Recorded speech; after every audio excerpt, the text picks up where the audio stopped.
The rain was falling heavily the evening Daniel Carter sat by the small window of his rented room, staring at the dimly lit street outside. At 29, he felt older than his years. His dreams of building a meaningful life seemed to have slipped through his fingers like water. Bills piled up on the wooden desk beside him, reminders of failure stacked one over the other. His father used to say, "Son, success is not about how high you climb, but how deep your roots grow." But at this moment, Daniel felt rootless, adrift in a world that rewarded wealth and prestige, neither of which he had. He had tried. Oh, how he had tried. He had switched jobs, started side hustles, enrolled in online courses, but each effort ended the same: disappointment. Employers called him average. Friends moved ahead in life, posting pictures of new cars, weddings, and vacations. Daniel remained stuck, invisible to the world, his only companion a flickering bulb that seemed to mock his struggle. That night, as thunder roared, Daniel made a decision: he would leave the city. He had saved a little money, just enough for a bus ticket and a few weeks of survival. If he couldn't find success here, maybe he would find it elsewhere. Somewhere quieter, somewhere his heart could breathe. The bus carried him far from the city's clamor into the countryside, where rolling fields stretched endlessly and life seemed simpler. He stepped off in a small town called Brookville, where people waved at strangers and the air smelled of rain-soaked earth. Daniel rented a tiny room above a bakery, not knowing what he was searching for, only knowing he needed change. One morning, as he walked past the town square, he noticed an old man struggling to push a cart filled with books. The man's back was bent, his steps unsteady. Without thinking, Daniel rushed to help. "Thank you, young man," the old man said, his voice trembling but kind. "I'm Mr. Whitaker, the town librarian. These books are my treasures."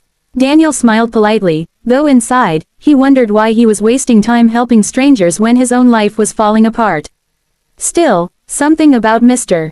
Whitaker's frailty touched him. He helped carry the books to the small library, a humble building with cracked walls but shelves full of stories. "Come inside anytime, Mr. Whitaker said warmly. "Sometimes the answers we seek are hidden in pages we've never turned." Daniel brushed off the words, but for reasons he couldn't explain, he found himself returning the next day. Days turned into weeks, and Daniel began spending hours in the library, not just reading but helping Mr. Whitaker repair shelves, organize books, and clean dusty corners. He received no payment, yet he felt strangely fulfilled. Children would gather in the evenings, listening as Mr. Whitaker read stories of courage, resilience, and hope. Daniel often watched their faces light up with wonder. One evening, a little girl named Emily approached him shyly. "Mr. Daniel," she whispered, "can you read for us today?" Mr. Whitaker's voice is tired. Daniel hesitated. He had never been confident in front of people. But the children's hopeful eyes gave him courage. He opened a book and began to read. At first his voice trembled, but as he continued, he felt the words flow with life. The children leaned closer, their smiles growing. For the first time in years, Daniel felt useful. Mr. Whitaker clapped softly afterward. "You have a gift, son. The world needs more voices that carry not just words, but heart."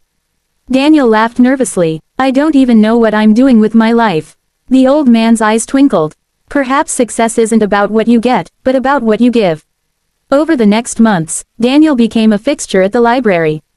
He learned about the town's history, about Mr.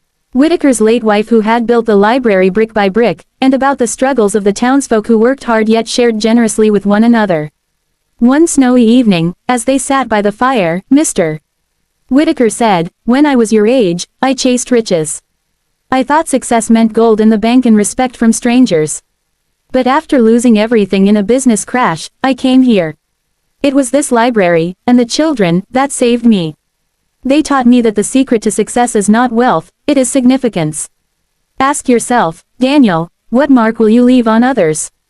Those words sank deep into Daniel's restless heart. He had always chased money, prestige, recognition. But what had it brought him? Only emptiness. One morning, tragedy struck. Mr. Whitaker collapsed while arranging books. Daniel rushed him to the small town clinic, where the doctor shook his head gravely. "His heart is weak. He needs rest, not work." The library could not run without him. The children, the townsfolk, even Daniel, depended on that humble place for hope and connection. For a moment, fear gripped him. He was just an outsider, a failure in his own eyes. How could he possibly carry this burden? But then he remembered the children's eager faces, Mr. Whitaker's words about significance, and his father's voice about roots. That evening, Daniel unlocked the library doors himself. The children gathered uncertainly, whispering about Mr. Whitaker. Daniel took a deep breath, picked up a book, and began to read. His voice grew stronger with each word, until the library was filled not with silence but with life again. Night after night, he kept it alive. He started storytelling circles, taught teenagers how to debate, and organized reading challenges. The library became more than a room with books, it became the heartbeat of Brookville. Word spread quickly. Parents began attending sessions, volunteers offered to help, and soon the library was full of energy. Daniel's confidence grew as he poured himself into serving others. The townsfolk started calling him Teacher Daniel. He laughed at the title, but deep down, he cherished the respect, not because it fed his ego, but because it reflected the trust he had earned through service. One day, Emily tugged at his sleeve. Mr. Daniel, when I grow up, I want to help people the way you do. His eyes stung with unexpected tears. In that moment, he realized, success was not about personal achievement. It was about inspiring others to rise, to dream, to believe. Months later, Mr. Whitaker, though frail, returned to the library. He watched quietly as Daniel led a storytelling session, his eyes shining with pride. After the children left, he handed Daniel a worn leather journal. This was my wife's, he said softly. She believed every person has a story worth telling. Daniel, you've found your story here. Don't ever doubt it. Inside the journal were blank pages, waiting to be filled. Daniel held it like a treasure. For the first time in years, he didn't feel lost. He felt found.